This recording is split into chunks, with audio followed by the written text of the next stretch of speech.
CM ಆಗ್ಬೇಕಂದಿರೋ ಅಂತ ಇರೋರು ಸಚಿವರುಗಳು ಅವರವರ ಶಾಸಕರ ಮೇಲೇನೆ ಫೋನ್ ಕದ್ದಾಲಿಕೆಯನ್ನ ಮಾಡ್ತಿದ್ದಾರೆ ಅನ್ನೋದು ಗಮನದಲ್ಲಿ ಇದೆ ದಾಖಲೆಯೂ ಕೂಡ ಇದೆ.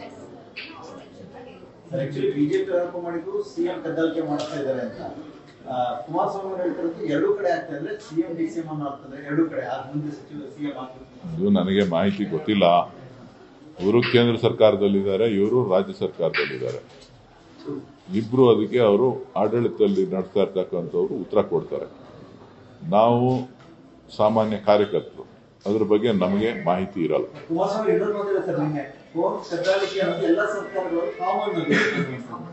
ನೀವು ಅದನ್ನ ಅವ್ರನ್ನೇ ಕೇಳಬೇಕು. ಅವರು ಮುಖ್ಯಮಂತ್ರಿ ಆಗಿದ್ದಂಥವ್ರು. ಸೊ ಹಾಗಾಗಿ ಅವರಿಗೆ ಎಲ್ಲ ವಿಚಾರಗಳು ಗೊತ್ತಿರುತ್ತೆ. ಸೊ ನೀವು ಅವ್ರನ್ನ ಕೇಳಿದ್ರೆ ಅದಕ್ಕೆ ಉತ್ತರ ಸಿಗುತ್ತೆ. ಇನ್ನೊಂದು, ಕೆಪಿಎಸ್ಸಿಯಲ್ಲಿ ಕಳೆದ ಅನೇಕ ವರ್ಷಗಳಿಂದ ಒಂದಲ್ಲ ಒಂದು ಹಗರಣ ನಡೀತಾನೆ ಇದೆ ಅಂತ. ಅಂದ್ರೆ ಯಾವುದೇ ಗವರ್ಮೆಂಟ್ ನೋಡ್ಕೊಂಡ್ ಬಂದಿದ್ದೀವಿ. ಈಗ ಒಂದೇ ಸೆಂಟರ್ ನಲ್ಲಿ ಇದ್ದಂತ ಸುಮಾರು 15ರಿಂದ 20 ಅಭ್ಯರ್ಥಿಗಳನ್ನ ಆಯ್ಕೆ ಮಾಡಲಾಗಿದೆ. ಈ ವಿಚಾರವಾಗಿ ಹೋರಾಟ ಕೂಡ ಆರಂಭ ಆಗಿದೆ. ಅದನ್ನ ಯಾವ ತರ ನೋಡ್ತಿದ್ದೀರಾ ಸರ್? ಅಲ್ಲ, ಅದು ಗಂಭೀರವಾದಂಥ ವಿಚಾರ. ಒಂದೇ ಕ್ಲಾಸ್ ರೂಮ್ನಲ್ಲಿ ಇರ್ತಕ್ಕಂಥವ್ರು ಎಲ್ಲರೂ ಕೂಡ ಅತಿ ಹೆಚ್ಚು ಅಂಕಗಳನ್ನು ಗಳಿಸಿ ಆಯ್ಕೆ ಆಗಿದ್ದಾರೆ ಅಂತ ಅಂದರೆ ಬಹುಶಃ ಎಲ್ಲರೂ ಕೂಡ ಒಂದು ಅಪನಂಬಿಕೆ ಬರಲಿಕ್ಕೆ ಪ್ರಾರಂಭ ಆಗ್ತದೆ. ಎಲ್ಲೋ ಒಂದು ಕಡೆ ಮಾಲ್ ಪ್ರಾಕ್ಟೀಸ್ ಆಗಿರ್ಬೋದಾ ಅನ್ನೋದು ಇರ್ಬೋದು. ಈ ಬಗ್ಗೆ ಸೂಕ್ತ ತನಿಖೆ ಮಾಡಿ ನೊಂದಂಥ ಯಾರು ಉದ್ಯೋಗಾಕಾಂಕ್ಷಿಗಳಿದ್ದಾರೆ ಅವರಿಗೆ ನ್ಯಾಯ ಒದಗಿಸ್ಕೊಡ್ಬೇಕಾಗಿರ್ತಕ್ಕಂಥದ್ದು ಸರ್ಕಾರದ ಕರ್ತವ್ಯ. ಸೊ ಉದ್ಯೋಗ ಅಂತಕ್ಕಂಥದ್ದು ಇವತ್ತು ಮರೀಚಿಕೆ ಆಗಿದೆ. ಸೊ ಇಂಥ ಸಂದರ್ಭದಲ್ಲಿ ಈ ಥರದ ನಡವಳಿಕೆಗಳೇನಾದ್ರೂ ಆರೋಪಗಳು ಬಂದು ಈ ಥರ ಪ್ರೂವ್ ಆಯಿತು ಅಂತ ಅಂದರೆ ಅದು ಪಾಪ ಯುವಕರ ಮೇಲೆ ಬಹಳಷ್ಟು ಪರಿಣಾಮಗಳನ್ನು ಬೀಳ್ತದೆ. ಇದನ್ನು ಗಂಭೀರವಾಗಿ ಪರಿಗಣಿಸಿ ಆದಷ್ಟು ಬೇಗ ಅದಕ್ಕೆ ಸೂಕ್ತವಾದಂಥ ಮಾಹಿತಿಯನ್ನು ರಾಜ್ಯದ ಯುವಕರಿಗೆ ನೀಡಬೇಕು. ಇದು ಹಾಲು ಜೇನು ಸರ್ ಶುರುವಾಗಿ ಸರ್ ಮುಖ್ಯಮಂತ್ರಿ ಹೇಳಿದೆ ಸರ್, ನಾನು ಡಿ ಕೆ ಶಿವಕುಮಾರ್ ಹಾಲು ಜೇನು ಅಂತ ಸಂಬಂಧ ತಮಗೆ ಸ್ವಲ್ಪ ಹಾಲು ಜಾಸ್ತಿ ಪರಿಚಯ ಇರೋದ್ರಿಂದ ಸರ್ ಹಾಲು ಜೇನು ಬೇವು ಬೆಲ್ಲನೋ ಏನು ಗೊತ್ತಾಗ್ತಾ ಇಲ್ಲ ಸರ್ ನಮಗಂತೂ. ಹಾಲು ಬೇಕು ಅಂತ ಅಂದರೆ ಡೈರಿ ಸರ್ಕಲ್ಗೆ ಬನ್ನಿ, ಕೊಡ್ತೀನಿ. ಮೈಸೂರು ಪಾಕ್ ಬೇಕು ಅಂತ ಅಂದರೆ ಬನ್ನಿ, ತಿನ್ನಿಸ್ತೀನಿ. ಫ್ರೆಶ್ ಕೋವಾ ಮಾಡ್ತೀವಿ, ಕೋವಾನು ಕೊಡ್ತೀನಿ. ಜೇನ್ ಬಗ್ಗೆ ನನಗೆ ಗೊತ್ತಿಲ್ಲ.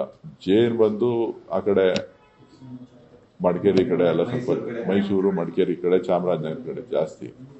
ಸೊ ನಮ್ಗೆ ಅದ್ರ ಬಗ್ಗೆ ಮಾಹಿತಿ ಇಲ್ಲ. ನಮ್ಮಲ್ಲೂ ಇರ್ತದೆ, ಅಷ್ಟು ಮಾರಾಟ ಮಾಡೋಷ್ಟು ಇರೋದಿಲ್ಲ. ನೋಡ್ರಿ, ಮುಖ್ಯಮಂತ್ರಿಗಳು ಉಪಮುಖ್ಯಮಂತ್ರಿಗಳು ಯಾವಾಗಲೂ ಜೊತೆನಲ್ಲೇ ಕೆಲಸ ಮಾಡ್ತಾ ಇದ್ದಾರೆ. ಸೊ ಯಾವತ್ತೂ ಕೂಡ ಪಕ್ಷ ಹೋರಾಟ ಅಧಿಕಾರಕ್ಕೆ ತರೋದಿನಿಂದ ಹಿಡಿದು ವಿರೋಧ ಪಕ್ಷದಲ್ಲಿದ್ದಾಗಿಂದ ಹಿಡಿದು ಇವತ್ತಿನವರೆಗೂ ಕೂಡ ಒಟ್ಟಾಗಿ ಕೆಲಸ ಮಾಡ್ಕೊಂಡು ಬಂದಿದ್ದಾರೆ. ಮುಂದೆನೂ ಕೂಡ ಒಟ್ಟಾಗಿರ್ತೇವೆ ಅಂತಕ್ಕಂಥ ಮಾತನ್ನ ಹೇಳಿದ್ದಾರೆ. ಸೊ ಉಳಿದಂಥ ವಿಚಾರಗಳನ್ನ ಪಕ್ಷದ ಹೈಕಮಾಂಡ್ ಗಮನಿಸ್ತದೆ.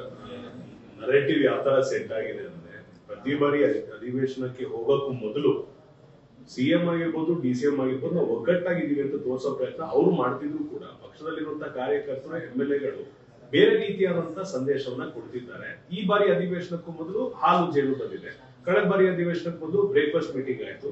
ಇದು ಹೈಕಮಾಂಡ್ ಸೂಚನೆನಾ ಅಥವಾ ನಥಿಂಗ್ ಇಸ್ ರೈಟ್ ಏನಂತ ತೋರಿಸೋ ಪ್ರಯತ್ನ ಅಂತ ಒಂದು ಪ್ರಶ್ನೆ ಸರ್. ನನಗೆ ಅದ್ರ ಬಗ್ಗೆ ಮಾಹಿತಿ ಇಲ್ಲ, ತಿಳುವಳಿಕೆನೂ ಇಲ್ಲ, ಅಷ್ಟು ರಾಜಕಾರಣನೂ ನನಗೆ ಗೊತ್ತಾಗೋದಿಲ್ಲ. ನೀವು ವಿಶ್ಲೇಷಣೆ ವ್ಯಾಖ್ಯಾನ ಮಾಡೋದಕ್ಕೆ ಹೇಳಿದ್ದಾರೆ ಅಂತ ಕಾಣಿಸುತ್ತೆ. ಅದಕ್ಕೆ ನೀವೇನು ಬೇಕೋ ಮಾಡಿ.